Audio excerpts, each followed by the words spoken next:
नमस्कार, आप सभी का स्वागत है हमारी खास प्रस्तुति डीएस न्यूज टेल्स में।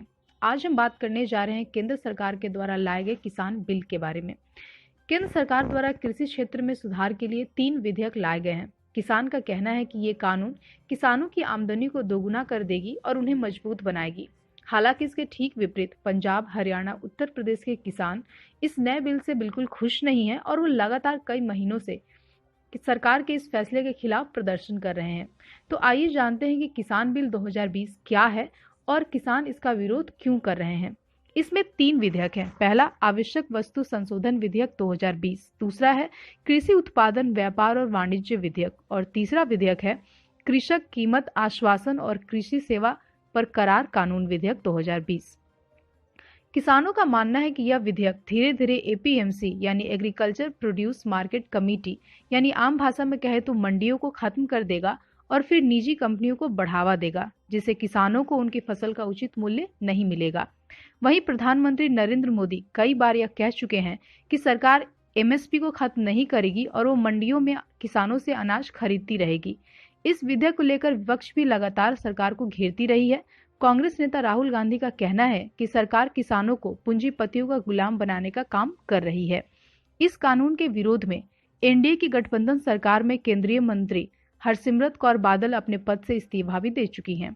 किसानों की सरकार से क्या मांग है?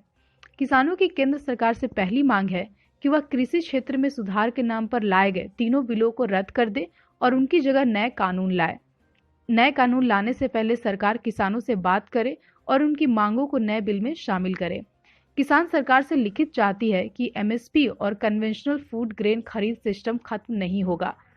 अब यहाँ सबसे बड़ा सवाल यह है कि किसान बिल का विरोध प्रदर्शन सिर्फ उत्तर भारत में ही क्यों हो रहा है।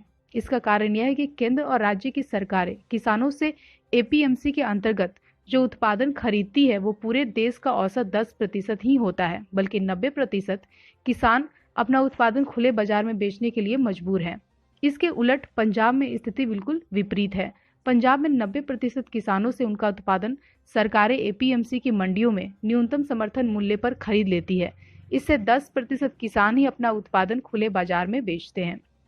इस समय पूरे देश में लगभग 6000 एपीएमसी में से 33% केवल पंजाब में ही है। ऐसे में यहाँ के किसानों को गेहूं और चावल के दाम मध्य प्रदेश, बिहार सहित अन्य राज्यों से ज्यादा मिलते हैं।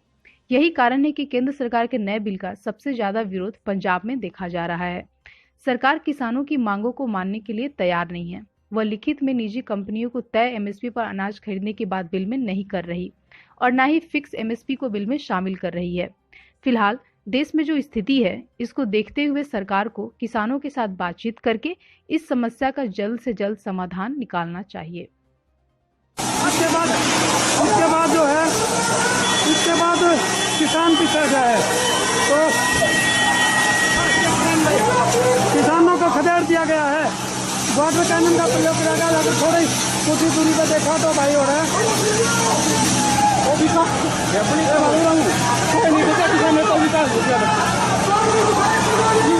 तो भाई विकास स्तर की अगर बात करें किसान नेता तो है नहीं, तो देखो भाई विकास स्तर किसान नेता जो है। ऐसे ही न्यूज़ को देखने के लिए प्लीज़ सब्सक्राइब करें डीएस न्यूज़ को और बेल आइकन दबाना न भूलें।